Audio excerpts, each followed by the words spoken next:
A bard, known as the songstress in a bar, that appealing figure that sings songs, dances, and speaks stories. And that is exactly what Ciaccona will be doing, except not in a bar, not on a stage, in the middle of combat.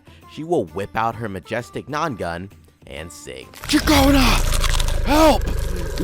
He's got me! In the midst of the chaos, Ciaccona has some amazing buffs to display. And while it may seem like she's singing gleefully, she is amping up your team as the Aero Bard. He's ripping out my inside! Ciaccona, stop singing on me! Help! Help! My name is Woodland Enigma, and I'll be discussing our upcoming Aero Pistol Bard Ciaccona. We'll be going over her kit, echoes, weapons, and best team options, as well as future potentials and current synergies. Make sure to subscribe to the channel if you're enjoying the content, like the video, and let's sing a hymn for the enigmas of the world. Ciaccona is all about buffing Aero characters and making use of Aero Erosion. She can buff any Aero character in the game, and her and Aero Rover make an immaculate combo. Now, what is Aero Erosion? Let me explain in simple terms. Aero Erosion is a debuff, and I'll be calling it Erosion for the most part of this video. It's similar to Spectro Frazzle, but it functions much differently. Firstly, it stacks up to 3, and it does more damage depending on how many stacks that you have. The higher the stacks, the more damage you'll be doing. The major difference here, though, is that you do not lose stacks each time that it ticks. The stack count dictates how much extra damage you will do, and that is all that will affect the damage. So you want to keep the stacks high and keep applying Aero Erosion every 15 or so seconds to keep up the stacks. As long as you're applying more stacks, the debuff will stay active and at max stacks. Thanks to Aero Rover, that stack of 3 can be doubled to a stack of 6, and with that, the damage of Aero Erosion is more than doubled. As for Ciaccona, she also functions as a Spectro Frazzler enabler thanks to her liberation, so let's talk about that first. Her liberation is quite literally Ciaccona singing and pulsating waves of erosion and Spectro Frazzle every second or so.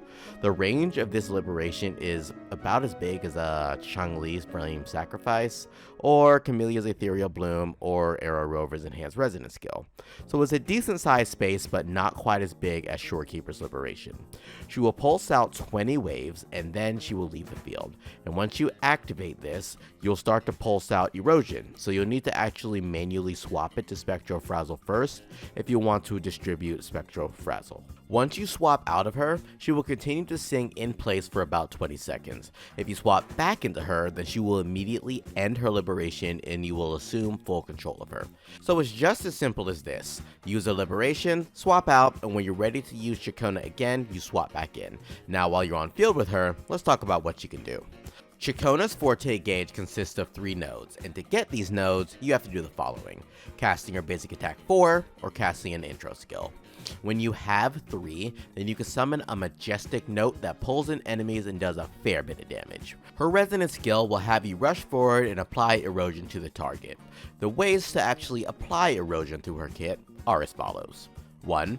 Her resonance skill, as I mentioned. 2. Her basic attack 4. 3. Her enhanced forte, or the heavy node sucker. 4. Her intro skill, and of course through her liberation. Now for the rest of Ciaccona's kit, there's a lot of nuance, but it all boils down to this. You want to chain her actions, whether it's her basic attack, heavy attack, mid-air attack, or the end of her basic attack 4, with her resonance skill. This will generate an ensemble sylph, which is just a clone of Ciaccona dancing, but that clone will actually be generating a massive buff. When that clone is on field, you'll get a nice aero damage buff to the entire team.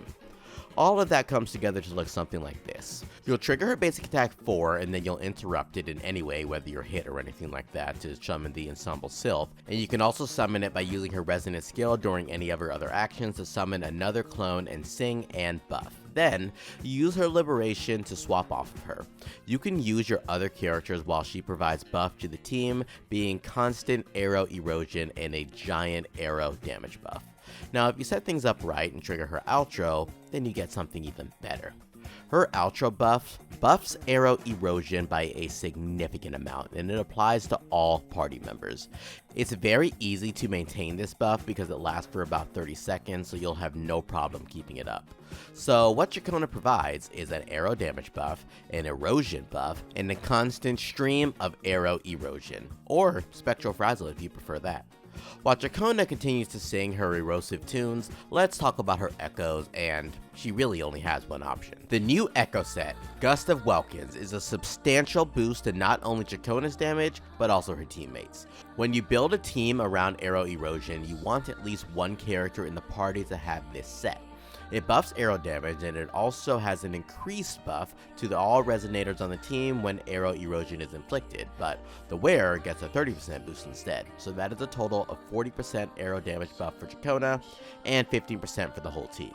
As for the main echo, get to farming Fleur-de-Lis because that is the epic sword that you want for this. The echo animation is lovely, to be honest, and you'll want to go with either crit rate or crit damage, but in most cases you'll definitely be going crit damage just because she can get crit rate very easily thanks to the only two weapons that she likes to use. As for the main piece, you want to go with either Aero damage, but attack percent is fine for the elite pieces, and attack percent for the common pieces. Substat priorities are as followed.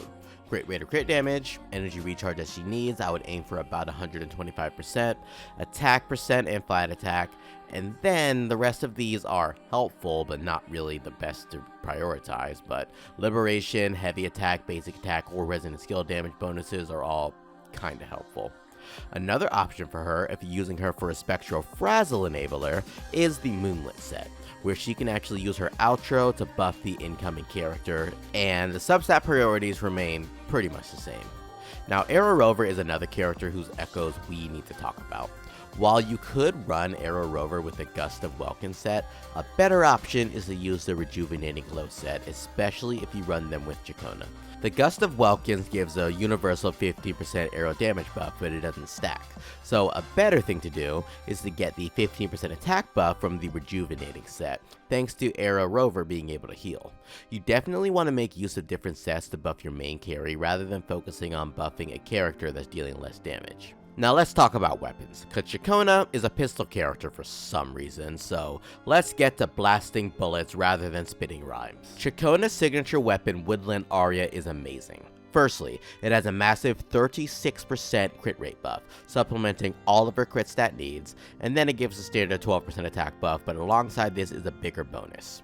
When she inflicts Aero Erosion, she gets a 24% Aero buff, but the kicker is, when she whacks one of the targets that have Aero Erosion, you reduce the Aero resistance by 10% for 20 seconds. It's a big damage boost to a full Aero team, but I still don't recommend going for it unless you just absolutely adore Ciaccona, or you're planning on buffing future Aero characters to the moon. Firstly, she hardly even uses the weapon, and you won't even physically see it, so unless you're doing some shooting puzzles, you literally won't see the weapon.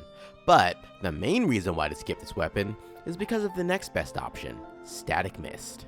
This weapon is one of the best 5-star weapons for many reasons. Firstly, it has impressive attack, and it gives 24% crit rate. Additionally, it gives some energy recharge, which is very helpful for reaching that 100% uptime on her liberation. And the best part is, when you use her Aalto buff, she buffs the incoming character by 10%, so you get a mini Moonlit set bonus here. Her signature is much better, but she is just a sub DPS at the end of the day, and won't be dishing out a whole ton of damage. Plus, most of her damage is from Aero Erosion. Now sadly, all of her other weapon options kinda suck. She can use Romance and Farewell, which will provide her with a 32% attack buff each time that she hits the enemy with Aero Erosion, and that's kind of fine, but that greatly hurts her personal damage. Other than that, you should really focus on getting at least a Static Mist, and it is a standard weapon, so you will eventually be able to pull it. It's just a much better option.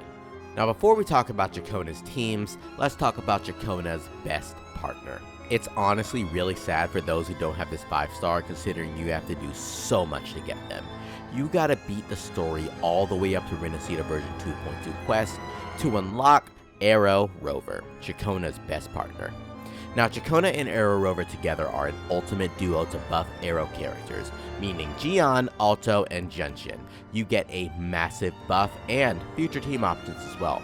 Together, they provide a 35% aero damage amplification from Ciaccona's passive and Aero Rover special sword, along with another 15% from the Aero set, the Aero Echo set that is, for a total of a 50% aero damage amplification. Then, another 15% attack buff from the rejuvenating set that you're using on Aero Rover. It doesn't end there though, because Aero Rover applies a buff that increases the maximum stack of erosion to 6, and Ciaccona doubles the damage of these stacks.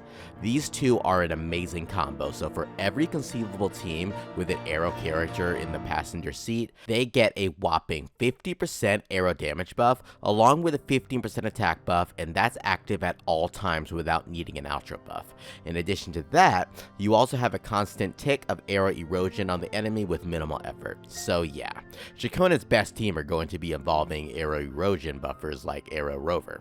And now her best partners are, of course, Jiyan, Aalto, and Genshin. Now for Jiyan, is this going to be his best team? Well, almost.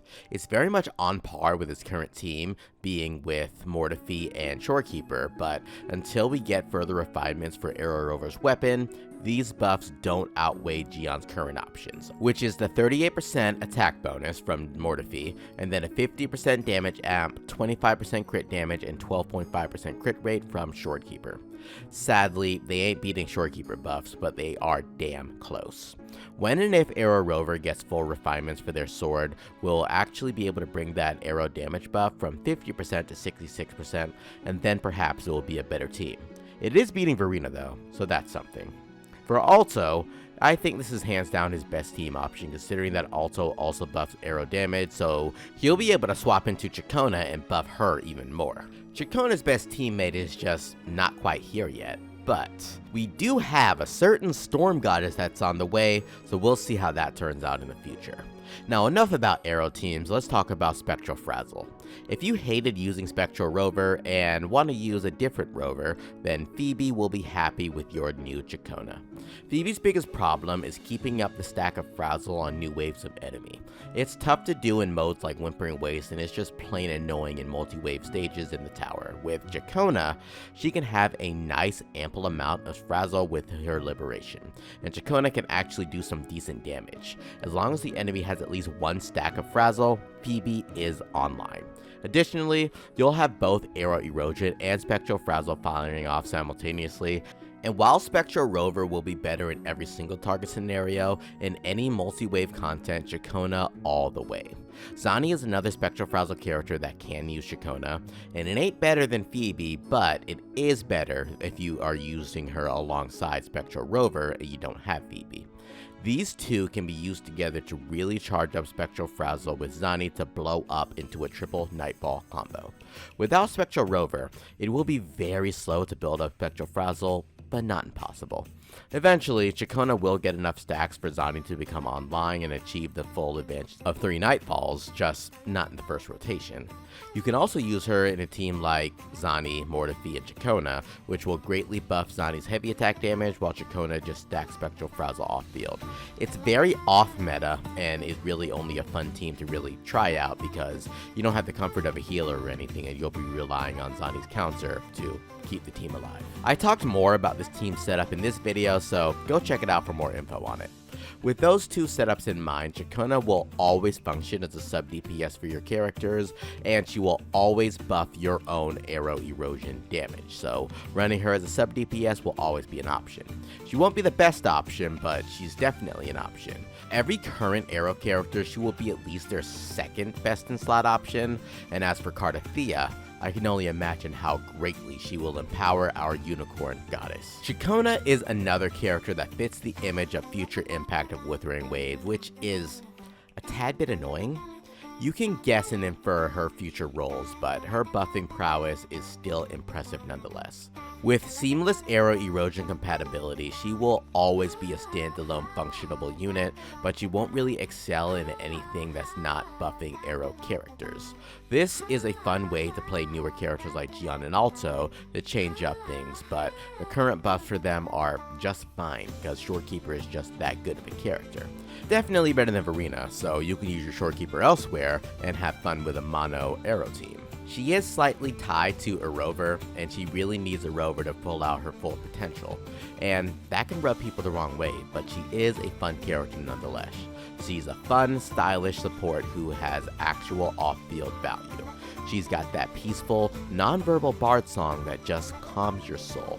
At least that's what I'm telling myself, because if I'm forced to hear this on loop for the next 2 years, and it turns into another situation of, welcome to my... No, God, please don't, not again, no, God. If you liked the video, go ahead and slap that button like it's the 19th rerun of Welcome to My World, and if you really liked it, subscribe. Not just because I said so, but in order to help the channel, considering the amount of effort that I've been putting into all of this content lately. I've had to have earned a sub, right? This has been Void, and Enigma out.